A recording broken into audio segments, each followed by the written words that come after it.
ക്രിസ്തുവേശുവിൽ ഏറ്റവും പ്രിയപ്പെട്ടവരെ, ഇന്ന് നമ്മോട് ദൈവം പറയുകയാണ്, യഹോവ തന്നെ നിനക്ക് മുമ്പായി നടക്കുന്നു, അവൻ നിന്നോടുകൂടെ ഇരിക്കും, നിന്നെ കൈവിടുകയില്ല, ഉപേക്ഷിക്കുകയുമില്ല, നീ പേടിക്കരുത്, ഭ്രമിക്കുകയുമരുത് എന്ന്. മോശയുടെ കാലശേഷം വലിയൊരു ഉത്തരവാദിത്തം ഏറ്റെടുക്കാൻ പോകുന്ന യോശുവയ്ക്ക് നൽകുന്ന ഉറപ്പാണിത്.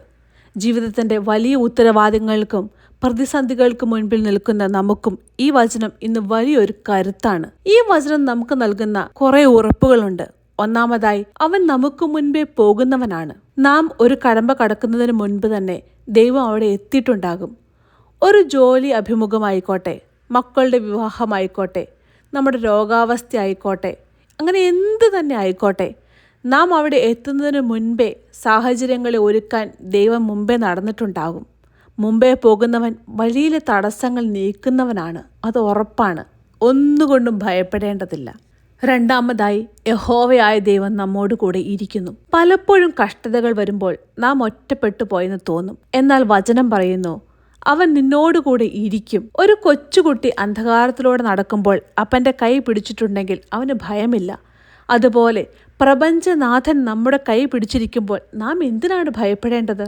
മൂന്നാമതായിട്ട്, നമ്മെ ഉപേക്ഷിക്കാത്ത ദൈവം. മനുഷ്യർ നമ്മെ സാഹചര്യങ്ങൾക്കനുസരിച്ച് സ്നേഹിക്കുകയും ഉപേക്ഷിക്കുകയും ഒക്കെ ചെയ്തേക്കാം. എന്നാൽ നമ്മുടെ ദൈവം ഒരിക്കലും ഉപേക്ഷിക്കാത്തവനാണ്. ബൈബിളിൽ യോസഫിനെ സഹോദരങ്ങൾ ഉപേക്ഷിച്ചു.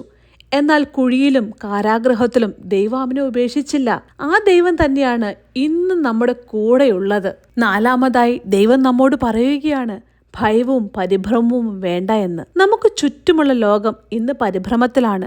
സാമ്പത്തിക തകർച്ചയോ രോഗമോ ഭാവിയെക്കുറിച്ചുള്ള ആശങ്കയോ നമ്മെ അലട്ടുന്നുണ്ടാവാം. എന്നാൽ ഭ്രമിക്കരുത് എന്ന് ദൈവം പറയുമ്പോൾ അതിൻ്റെ അർത്ഥം കാര്യങ്ങൾ അവൻ്റെ നിയന്ത്രണത്തിലാണ് എന്ന് തന്നെയാണ്. നാം ഭയപ്പെടുമ്പോൾ നാം ദൈവത്തിൻ്റെ ശക്തിയെ മറന്നുപോകുന്നു. പ്രിയമുള്ളവരെ, ഇന്ന് നമ്മുടെ മുമ്പിലുള്ള ആ വലിയ പ്രതിസന്ധി എന്ത് തന്നെയായാലും ഈ വാഗ്ദത്തം മുറുകെ പിടിക്കുക. യഹോവ എനിക്ക് മുമ്പേ നടക്കുന്നു എന്ന് ഉറക്കെ പറയുക. ഈ വിശ്വാസം നമ്മുടെ ഓരോരുത്തരുടെ ഹൃദയത്തിന് വലിയ സമാധാനം നൽകും.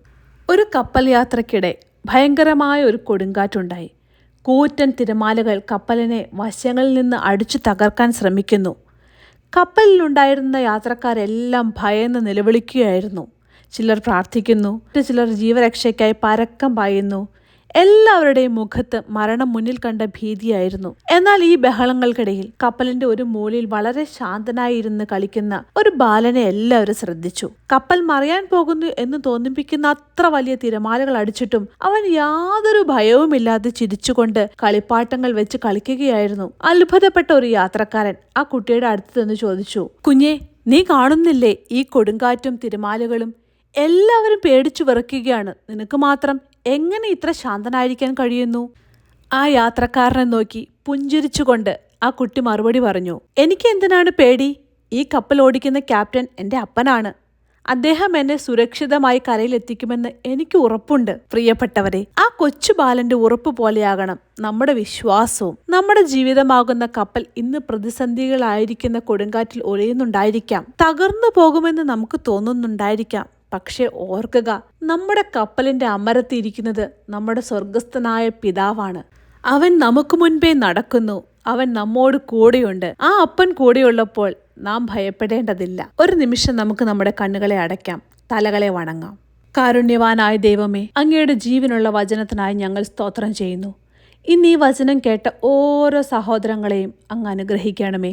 ഞങ്ങളുടെ ജീവിതത്തിലെ ഇരുളടഞ്ഞ പാതകളിൽ അങ്ങ് മുൻപേ നടക്കുന്നുവെന്ന ബോധ്യം ഞങ്ങൾക്ക് നൽകണമേ. ഒറ്റപ്പെടുത്തലിൻ്റെയും വേദനയുടെയും നിമിഷങ്ങളിൽ ഞാൻ നിന്നോട് കൂടെയുണ്ട് എന്ന അങ്ങയുടെ മധുരസ്വരം ഞങ്ങൾ കേൾക്കട്ടെ.